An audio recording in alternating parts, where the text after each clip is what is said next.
It is Tuesday, March 2nd, 2021. I am Ashley Pollard here for another edition of Tuesday Talk, where we go over common real estate and mortgage related terms. Today's term is home equity, which is the difference between the amount that you owe on the home or what you pay for it versus what the home is currently worth.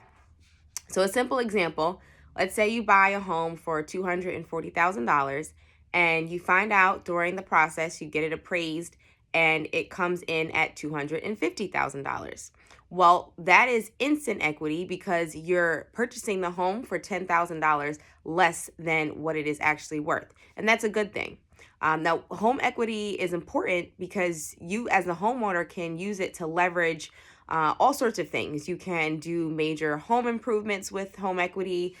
You can think about your retirement. You can use it to consolidate and pay off other debts. There are many options that you have. So if you would like to go over what your options are and speak about what type of equity you might have in your home, please reach out to me so that I can connect you with my lender and they can go over all of the options that you have and you can decide what is best for you at this time. Thank you for tuning in to today's term. As always, I appreciate you coming to just learn these simple real estate terms, but they're not always talked about. So if you have any questions, please call me, text me, email me, and I will see you all next Tuesday. Have a great week.